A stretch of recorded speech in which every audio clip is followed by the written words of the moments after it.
Shalom rekan muda sekalian. Mari bersama-sama kita menikmati kasih kemurahan Tuhan. Haleluya.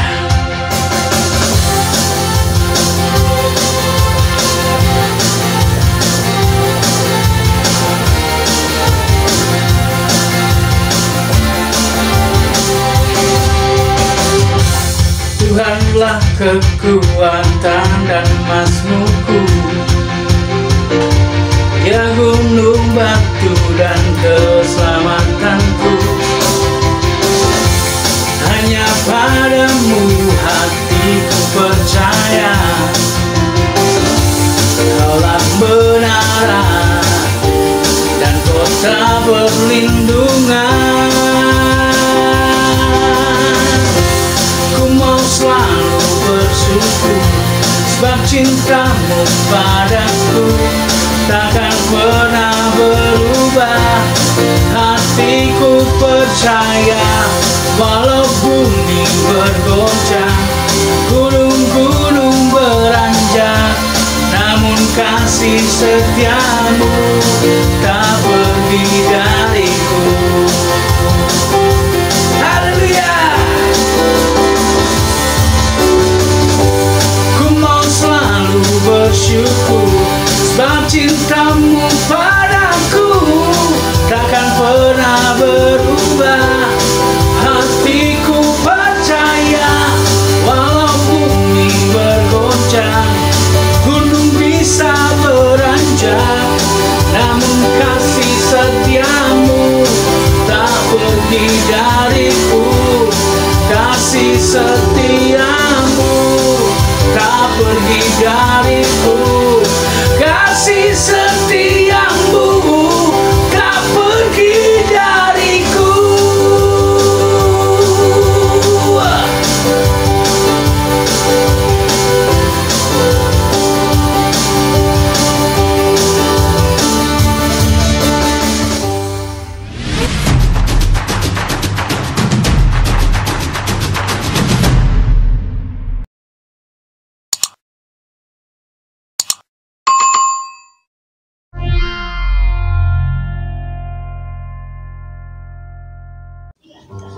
Kasih setiamu tak jauh dariku. Haleluya. Meskipun pakai masker, tetapi kasih setia Tuhan tidak pernah jauh dari kita. Program orang-orang muda. Amin. Selamat berjumpa kembali dalam program kita yang baru ini, khusus buat orang-orang muda. Dan hari ini kita akan membahas sebuah tema yang khusus, yaitu bicara tentang gimana sih dapat pasangan yang kita ingini tapi sepadan. Nah, saya di sini ada sama dengan rekan saya yang banyak, yaitu Jeremia. Dan sebelum itu kita berdoa. Mari kita berdoa. Bapa, di dalam nama Tuhan Yesus Kristus, kami bersyukur oleh anugerah Tuhan kami ada semua karena campur tangan kuasa Tuhan. Lewat program orang muda kami diberkati. Lewat program Anak Muda kami diingatkan, dikuatkan, dan anak-anak muda boleh mengerti bagaimana mendapatkan pasangan yang diingini tetapi sepadan. Karena itu Tuhan beri hikmat atas kami. Lewat ini orang-orang muda dikuatkan dan diberkati di dalam nama Tuhan Yesus Kristus, karena firman yang mengubah, firman memberikan petunjuk, dan firman memberikan jalan keluar buat setiap kami. Di dalam nama Yesus, hamba-Mu yang menyampaikan firman Tuhan, urapi dengan kuasa Roh Kudus, sehingga setiap kata yang keluar dari hamba berasal dari isi hati Tuhan yang tidak pernah kembali yang sia-sia mengerjakan sesuatu. Terpuji nama Tuhan. Haleluya.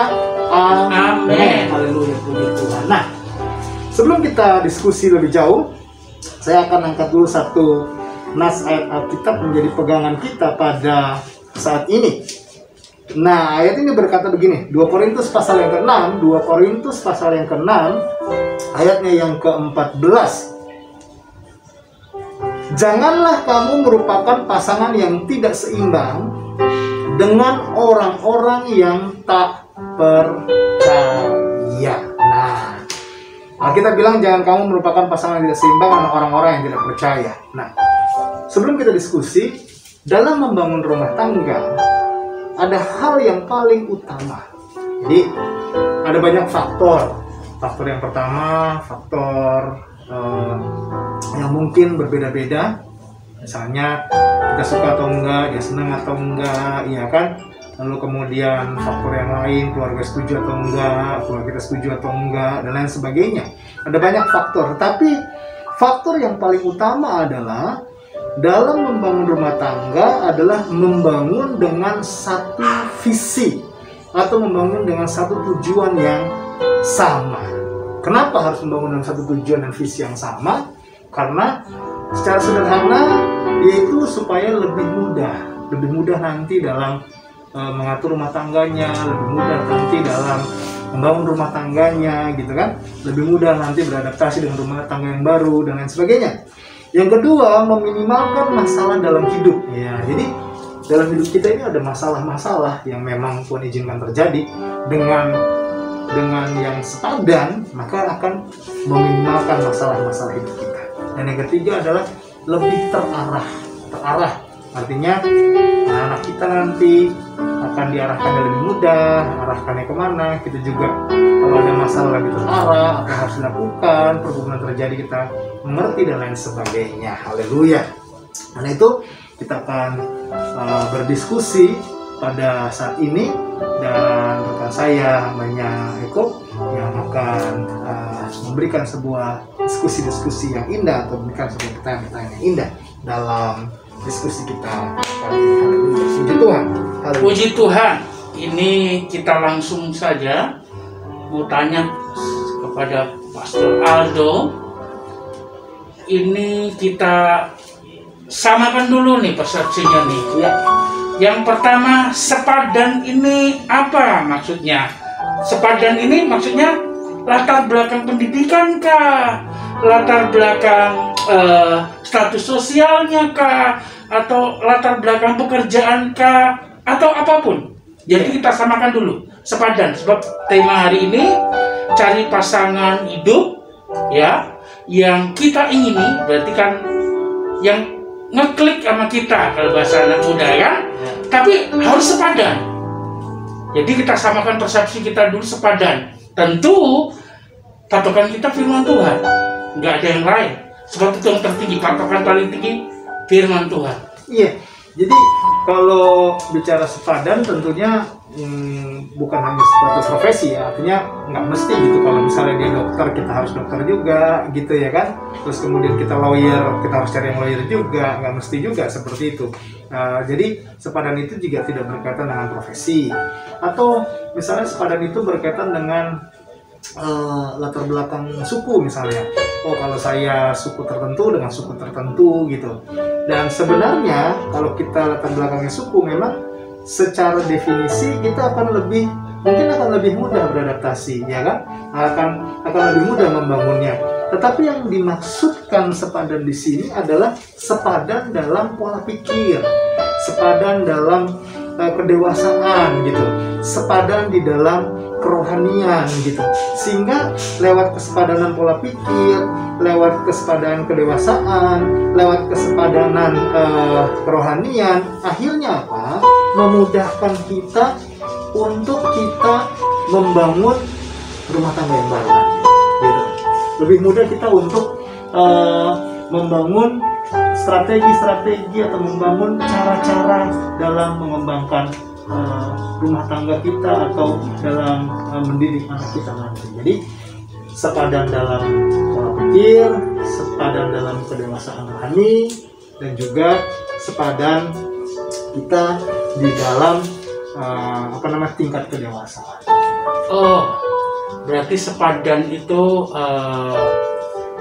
yang firman Tuhan katakan kan wanita sebagai penolong. Jadi kalau yang pria begini, ada baiknya yang wanita itu seperti ini, saling melengkapi, saling mengisi. Dan tentu kalau firman Tuhan mengatakan wanita sebagai penolong, berarti dia lebih kuat dari pria kan, ya kan, namanya penolong. Jadi tentu saja rekan-rekan muda sekalian, lewat firman Tuhan hari ini kita diajar sepadan itu adalah dalam cara berpikir, pola pikir kita. Kalau yang satu duniawi, berarti yang satu nggak bisa ini ya, apa ya namanya, ngeklopkan rohani sama duniawi ya kan. Firman Tuhan juga mengatakan gelap dan terang tidak boleh bersatu. Mungkin salah satunya itu atau gimana? Iya, jadi gini, kalau pola pikir kita berbeda gitu. Yang satu pola pikir gini, kalau saya ada masalah saya mau larinya nongkrong sama teman-teman, nongkrong sama komunitas. Nah itu pola pikirnya dia. Sedangkan kalau yang satu pola pikirnya adalah kalau masalah yuk kita selesaikan sama-sama, yuk kita diskusi gitu, yuk kita cari solusi sama-sama. Nah pola pikir ini kalau misalnya berbeda nggak repot. Jadi nanti pas waktu saat menikah nanti dia bilang, kan udah bilang gue kalau ada masalah gue masih ke teman-teman gue, karena mereka kan tempat gue bertanya gitu. Sedangkan kalau yang satu bilang, loh kalau ada masalah selesai baik-baik dong. Nah pola pikir ini yang saya katakan harus sepadan gitu loh, harus sepadan. Yang kedua, kedewasaan rohani ya. Tentu kalau kedewasaan rohani kita tidak lagi bisa bilang seiman atau tidak seiman. Tentunya kalau kedewasaan rohani ya tentunya sudah pasti dengan iman yang sama, karena dasarnya mesti sama kan begitu. Jadi di sini yang saya katakan pola pikir, kedewasaan rohani gitu kan, disinilah yang akan menjadi tingkat kesepakatan.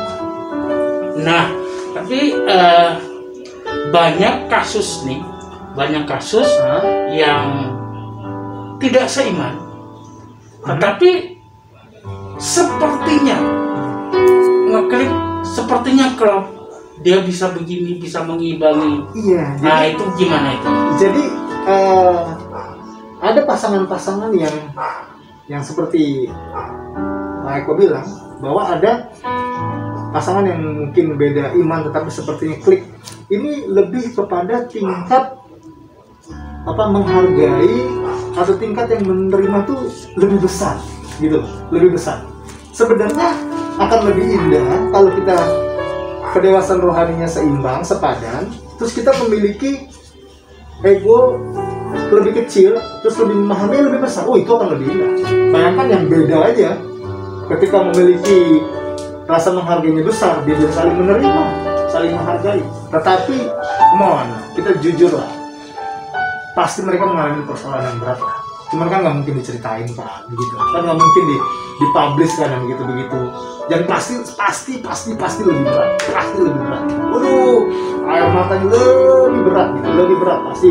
Oh air matanya, tantangannya, waduh sebutin deh mana sih pasangan yang beda begitu yang nggak punya tantangan lebih berat, pasti tantangan lebih berat. Nah ini loh yang saya bilang, akhir zaman tuh makin lama tuh makin dunia ini makin jahat. Dan kalau kita tidak membangun dengan kesepadanan, keseimbangan yang sama, pola pikir, ya kan, kedewasaan rohani tadi itu, maka ini yang saya katakan, kita akan mudah terhilang dan akhirnya kita menjadi orang-orang yang tidak setia pada akhirnya. Akan mudah. Berarti dari pembicaraan kita ini dikatakan berarti ada harga dibayar. Jadi buat kalian yang belum, sekali lagi, yang belum terjadi pernikahan, jangan coba-coba. Iya kalau kuat. Ntar kalau kalian bilang, ya si om ini, si opa ini buktinya bisa, itu mereka dan sudah terlanjur. Dan kalian kan nggak mengerti apa yang harus mereka lewati, ya kan? Iya kalau kalian kuat. Kalau enggak, daripada sudah menikah nanti kalian tidak bisa melewati itu. Jadi pastikan jangan coba-coba. Lebih baik yang sepadan itu paling enggak kita kecilkan dulu, paling enggak seiman. Biar imannya dewasanya bareng-bareng. Sekali lagi, susah mau dibilang kita cocok sih, itu mungkin ya dalam kutip itu cara setan, cara iblis. Nanti kelihatannya pacarannya asik, tapi pas menikah ribut mulu, kan kita nggak tahu. Jadi untuk menghindari itu sebaiknya jangan ke situ. Amin. Dan satu lagi, untuk kita mengetahui kedewasaan berpikir kapan? Ya berarti pas pacaran. Benar nggak, Pastor? Iya. Jadi pertanyaan yang seriusnya adalah bagaimana kita bisa mendapatkan pasangan yang diinginkan tapi sepadan. Yang pertama, minta lewat doa. Minta lewat doa. Jadi lewat doa kita minta sama Tuhan. Jadi kita akan mendapat pasangan yang seimbang dan sepadan itu pasti yang pertama akan hasil doa. Yang kedua, bukan cuma berdoa, tapi mencarinya di tempat-tempat terang. Maksud di tempat terang tuh di gereja, di tempat ibadah gitu. kita mencarinya di tempat yang terang. Kenapa? Karena di tempat terang biasanya akan menghasilkan yang terang. Nggak juga waktu dia pasti dapat di tempat gelap hasilnya terang. Nggak, hasilnya pasti bercucuran air mata dulu toh. Gitu. Nah ini yang saya mau bilang, bahwa iblis senang membuat orang-orang muda itu mencari di tempat-tempat yang gelap, mencari tempat-tempat yang istilahnya tangting-tung lah, untung-untungan gitu. Dari 10 banding 1 lah kira-kira yang dapat yang paling bahagia gitu. Tapi itu nggak mungkin kan. Kadang-kadang kita suka sama orang nggak suka sama kita gitu kan. Kadang-kadang kita suka sama dia suka sama kita, orang tua nggak setuju gitu kan. Lalu kemudian orang tua setuju, kita hanya nggak setuju sama dia gitu ya. Kadang-kadang banyak lah gitu. Jadi ini yang saya bilang, kita mencari pasangan yang seimbang dan sepadan.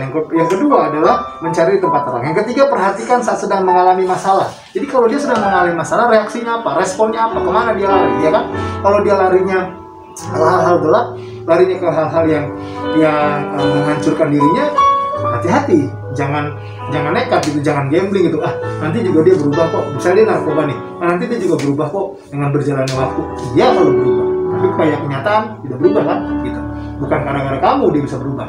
Ingat loh, yang bisa mengubah orang yang kena narkoba, yang bisa berubah orang yang kena sebenarnya bukan kamu, tetapi Tuhan yang mengubahnya. Dan kita jangan menjadikan diri kita Tuhan. Artinya kita jangan merasa bahwa saya bisa kok merubah dia gitu.